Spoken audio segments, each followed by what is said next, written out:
A few years ago, I was just like you, trying to get recruited by any D1 college and become a collegiate athlete. Fast forward a couple years, and I became an NCAA and Big Ten champion. Here are some tips that I wish someone would have told me that will significantly increase your chances of becoming a D1 collegiate athlete. My name is Chase Klingman, and I was a D1 athlete at Penn State. The sport I was in was gymnastics, and like I said, I was an NCAA and Big Ten champion. Now, although I had a lot of success in college, I was not the best athlete in high school. In fact, I literally had 3 teammates on my team that were significantly better than me, and I wasn't on the radar for most of the colleges. But by using some of these tips and having a great mentor around me, I was able to become one of the most sought after athletes by the end of recruiting season. First and foremost, you need to be in the most competitive team available in your area. I started in a smaller gym where I was easily the best athlete there, and it would have been impossible for me to get recruited at the level I was at. Moving into a big team with experience in getting recruited will help in so many different ways. Just to name a few, it's highly likely that all your teammates are going to be significantly better or at least extremely competitive with you, which is going to push you to get to that next level. Along with that, it's likely that the coaches and alumni are going to have strong connections with the head coaches, which is extremely important in the recruiting process. For example, I went to a gym called Apollo Gymnastics where I had a head coach named Jason Furr. This was easily the best environment in Virginia and helped skyrocket my skills. On top of that, there were dozens of alumni that were either in college or already graduated. And to top it all off, the coach was extremely respected in my sport and he knew every head coach.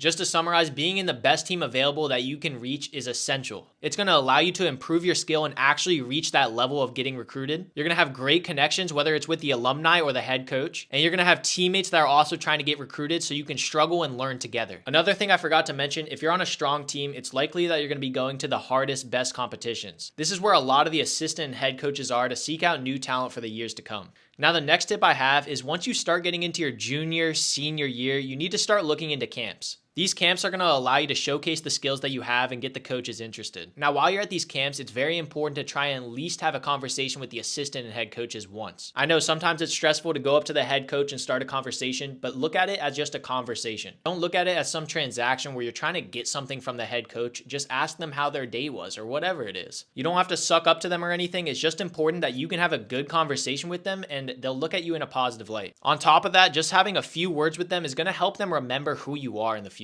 From personal experience, when I first went to these camps, I was basically unknown. After going to these camps and actually showing off that I can do some of the skills that they're looking for, that allowed me to get that initial foot into the door with these head coaches. So to summarize why camps are so important, you're able to show off the skills that you're good at and potentially get on the map. You're able to talk to the head coaches and assistant coaches in person so they know who you are. You're able to feel out the competition and see who else is trying to get recruited to that specific college. And it's generally a good experience. You're going to go to these camps and probably learn something that you wouldn't have if you just stayed at home. So after you've joined a team to get the skills to actually get recruited, you've gone to the camps to get your foot in the door, what's the next step? Well, the next step is super important and the reason why most people miss out on getting recruited. And that's going to be filming everything you do, whether it's in practice or competition. You should be recording every single turn you take, every competition, literally everything you do for your sport. With all this footage, you can compile it every single week and send it out to the coaches that you have the contact information for. You should be clipping all these videos up into 5 to 10 minute long montages every single week. Without these videos, there's absolutely no way the coaches are going to know your full potential. So it's super important to stay consistent, send them every single week, even if you're not getting a response. I've seen way too many athletes now who are pretty good and had potential to go into college, but they never consistently sent the film over to the coaches. And listen, if you don't have their direct contact information, if there's a will, there's a way. You should be creating your own social media account and tagging all the coaches you can find. Tag the college sport account, tag the head coach, all the assistant coaches,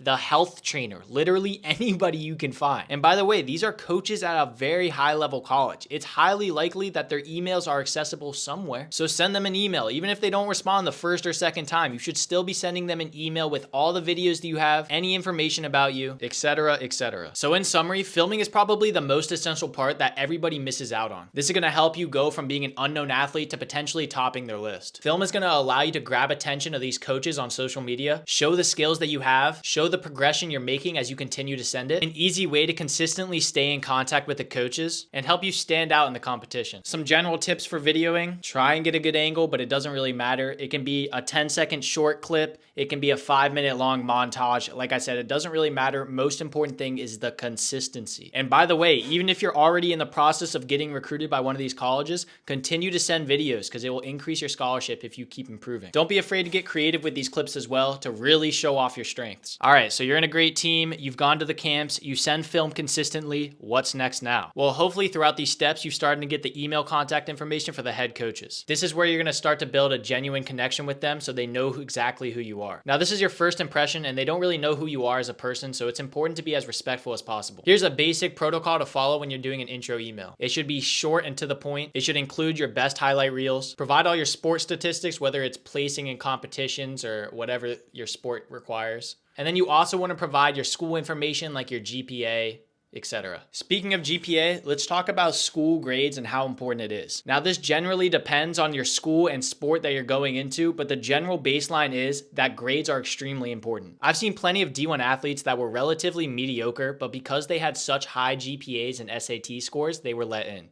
This is because most schools give benefits to the teams that have the highest average GPA on the team. So head coaches will specifically recruit smart athletes. If grades are a strong point that you have, you should be marketing this and providing this in all your contacts. I've actually seen on plenty teams where they don't even compete the entire time they're in college, but because they kept a high GPA, they were on the team all 4 years. These are the basic tips that you need to follow to get recruited by a D1 school. At this point, if you followed these tips and gotten somewhat lucky, you'll have some coaches reaching out. This is the fun part where they start sending you out on recruiting trips, paying for your meals, and most importantly, discussing scholarship. Now, at this point, you likely have the upper edge and they're looking to recruit you. Now, I'm not gonna go too in depth on this just because most people are trying to just get recruited. But the bottom line is, if they're not offering what you want, then ask for more. Use your other offers as leverage and have a specific goal in mind with these talks. Also, if your parents are business savvy, I highly recommend including them in all of these talks. All right, now let's go over some common mistakes that you have to avoid. If you take a week to respond each time, they're obviously going to fall out of interest and look for other athletes. And even if some random college is reaching out that you're not even interested in, you still want to stay in contact just so you can use that as leverage for the colleges that you actually want to go to. Make sure you're using all social media, including email, to reach out to these coaches. You got to realize these coaches are getting hundreds of athletes trying to get recruited, so you have to stand out by reaching out in every possible way. And finally, prioritize yourself in these talks over anybody else's feelings. You got to realize that some of these colleges do not have your best interest in mind. They're just looking for the best athlete at the cheapest rate. So you have to fight for the high scholarship and NIL deals. I've seen plenty of athletes verbally commit just to drop them later and get a better offer. Now, I'm not saying this is the most moral thing to do, but like I said, prioritize yourself. Back when recruiting season started for me, I felt behind the ball and everybody was passing me up. But following these tips allowed me to catch up and even pass the majority of them. Without my teammates and Jason, my coach, there's no way I would have learned this information and I would have been screwed in the recruiting process. I'm sure a lot of potential college athletes are watching this and wish they heard this information before they missed their opportunity. If you've got the work ethic, the right mindset, and the willingness to reach out, you've got a shot. If you have questions or want more videos on topics like this, drop it in the comments down below.